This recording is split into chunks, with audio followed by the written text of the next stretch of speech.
In this video, I am going to teach you how to add multiple pages on your card website. So, as you can see, card.co is a one-page site for pretty much everything. However, you can utilize section break in order to create multiple pages inside one site. So in order to do that, head over to their website, which is card.co, and then you can log in or sign up from there. Just choose a starting point if you want to sign up. Now from in there, next thing you need to do is you can just choose an existing template that you want. Alternatively, you can also just choose an existing template that you want to utilize. So here is a template that I have chosen. What you can do is, as you can see, when you hover to this page, you can see this page name right here. What we can do is we can click on a space, any space onto this page, and then change the page setting into the following. Change style into wide box, change position to top, and then change the background color to anything that you want from there.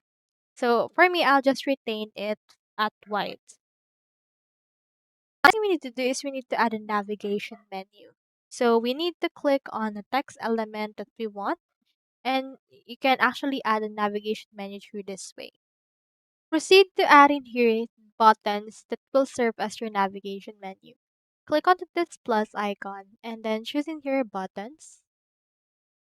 And button will be added right here. However, you can position it wherever you want to put it.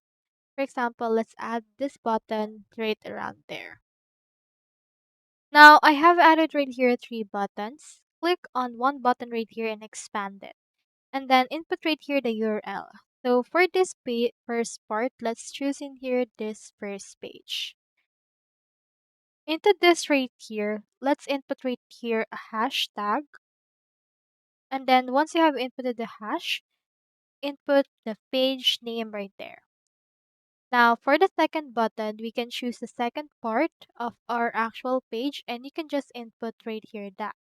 So if you have one segment part right here, this is called one. We have two right here, so you can just use that for your buttons. Let's input in here a hash again, and let's input one. And for the button, let's input two for the third.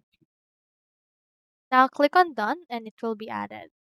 Now what this will do is that when you click on this button, this will be prompted to another page that will actually be regenerated by the section break that we have seen earlier this time. So that's all there is today, and I hope this video helped you out.